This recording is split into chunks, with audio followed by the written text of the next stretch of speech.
আল্লাহ মালাকুল মাউত কে বলবেন, মালাকুল মাউত কি অবস্থা? বলবে সব শেষ। মাইয়াপ্পা, কে বাকি? মালাকুল মাউত বলবে জিনেরা বাকি, যাদেরকে দেখা যায় না। আল্লাহ বলবেন জিনদেরকেও শেষ করে ফেলো, রুহু কবজ করো। মালাকুল মাউত আজরাইল জিনদের রুহু কবজ করবে। আল্লাহ এবার জিজ্ঞেস করবে, ইয়া মালাকাল মাউত আখবিরনি মাইয়াপ্পা, এবার বলো আর কে বাকি? মালাকুল মাউত বলবে, আল্লাহ মানুষগুলো সব শেষ, জিনগুলাও শেষ, এবার বাকি ইবলিস শয়তান। কে বাকি?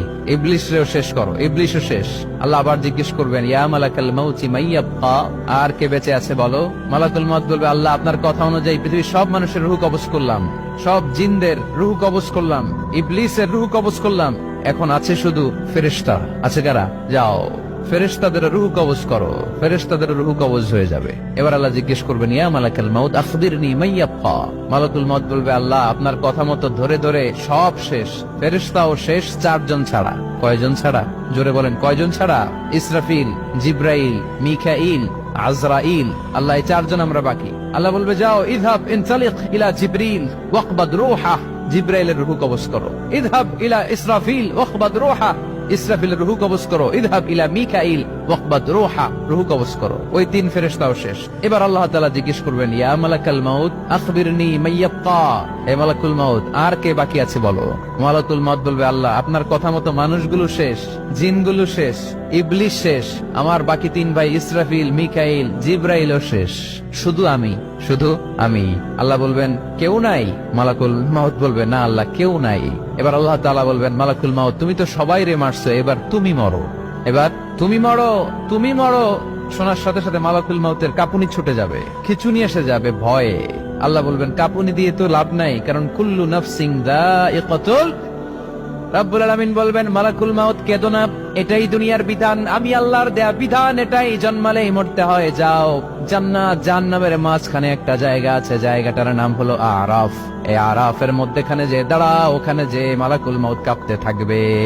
মালাকুল মাউত বলবে, আল্লাহ সৃষ্টির শুরুতে যদি জানতাম, সৃষ্টির শুরুতে যদি জানতাম সবাইকে মৃত্যুদান করার পরে, রুহু কবজ করার পরে আমাকেও মরতে হবে, তাহলে এই কঠিন দায়িত্বের ব্যাপারে আপনার কাছে ক্ষমা চাইতাম।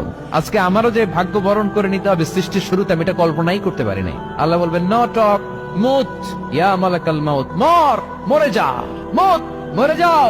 বলার সাথে সাথে মালাকুল মাউত এক বিকট চিৎকার হাঁকিয়ে মরে যাবে। মালাকুল মাউতের চিৎকারটা সেদিন এত ভয়ঙ্কর হবে, বিষ্ণু ইসলাম বলেন, ওই চিৎকারের আওয়াজ যদি পৃথিবীর মানুষেরা কান দিয়ে শুনতে পেত, তাহলে কিয়ামত সংগঠিত হওয়ার জন্য আলাদা করে ইসরাফিলের সিঙ্গার প্রয়োজন হতো না। ওই চিৎকারের আওয়াজে প্রতিটা মানুষ কানের পর্দা ফেটে ওই জায়গায় লাশ হয়ে পড়ে যেত। এবার ডানে বায়ে সামনে পেছনে উপরে নিচে কেউ নাই, একজন ছাড়া। জোরে বলতে হবে, তিনি কে? আল্লাহ তখন পৃথিবীকে একটা ডাক দিবেন, বলবেন, ইয়া দুনিয়া আইনা আনহারুকি, এই পৃথিবী তোর নদীগুলো কোথায়? ইয়া দুনিয়া আইনা আশজারুকি, এই পৃথিবী তোর গাছগুলো কোথায়? বটতলা। ইয়া দুনিয়া আইনাল জিবাল, তোর বড় বড় মাউন্ট এভারেস্ট পাহাড়, আলাস্কা পর্বতমালা, আলপস পর্বতমালা, এগুলো কোথায়? তুর পাহাড় আজকে কোথায়? ইয়া দুনিয়া আইনাল মুলুক, রাজা বাদশারা কোথায়, যারা ক্ষমতার দাপটে পা জমিনে ফেলতে চাইতো না? আইনাল জাবাবেরা, অত্যাচারী স্বৈর শাসকগুলো আজকে কোথায়? কোথায় আজকে? কোন আওয়াজ নাই। আল্লাহ তখন হুঙ্কার দিয়ে বলবেন, লিমানিল মুলকুল ইয়াউম, who belongs the kingdom today. আল্লাহ চিৎকার দিয়ে বলবেন, আজকে ক্ষমতা কার? আওয়াজ করে বলেন, সেদিন ক্ষমতা কার? আল্লাহ সেদিন প্রশ্ন করে নিজেই নিজের প্রশ্নের উত্তর দিবেন, লিমানিল মুলকুল ইয়াউমা লিল্লাহিল ওয়াহিদিল কাহ্হার। সেদিন ক্ষমতা দুনিয়ার কোন রাজার নাই, কোন বাদশার নাই, কোন স্বৈর শাসকের নাই, কোন সুলতানের নাই, কারো নাই। সেদিন ক্ষমতা চলবে একজনের, তিনি কে? তার নাম হচ্ছে রহমান। তার নাম কি? আরো জোরে বলেন, কি নাম? এজন্য রহমান কারে বলে আজকে চিনতে পারছেন? তার দয়ার শেষ আছে?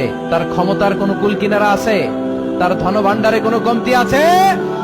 এজন্য লা বিশাইইন মিন নিআমিকা রাব্বানা নুকাযযিবু ফালাকাল হামদ, we don't deny any of your mercy and blessings, all praises to you। আল্লাহ তোমার কোন নিয়ামতকে আমরা অস্বীকার করি না। আল্লাহ প্রথমে ধমক দিয়ে বলছেন, এই মানব জাতি আর জিন জাতি, আমার কোন নিয়ামতকে অস্বীকার করবি? আমরা বলি কোনটাই অস্বীকার করি না। সকল প্রশংসার মালিক একজন, তিনি কে?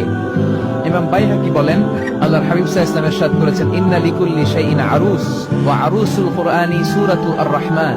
আলেম ওলামারা বলেন তো আরুস মানে কি? মাশাআল্লাহ, নববধূ। আরুস মানি নতুন বউ, আরুস মানি নতুন বউ, নববধূ।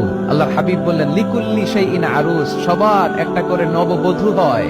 আর কোরআনের নববধূর নাম সূরা আর-রাহমান।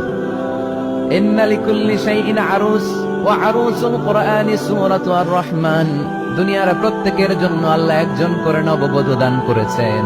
আল্লাহর কোরআনেরও একটা নববধূ আছে, এই কোরআনের নববধূর নাম সূরা আর-রাহমান।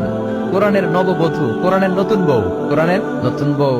কেন আল্লাহ এত সূরা থাকতে 114টা সূরা থাকতে আর রহমানকে কোরআনের নববধূ বললেন? এর কারণ নববধূ যেমনি বাসর রাতে হাতে পায়ে আলতা মেখে, বেনারসি শাড়ি পরে, জুয়েলারি অর্নামেন্টস পরে, পার্লারিং করে, মেকআপ করে হাজবেন্ডের জন্য নিজেকে উজাড় করে সাজায়, ঠিক তেমনি আল্লাহ তাআলা এই দুনিয়াতে আমাদেরকে কি নেয়ামত দিয়েছেন আর আখিরাতে কি কি নেয়ামত দিবেন, এই বর্ণনা দিয়ে এই সূরাটাকে আল্লাহ উজাড় করে সাজিয়ে দিয়েছেন।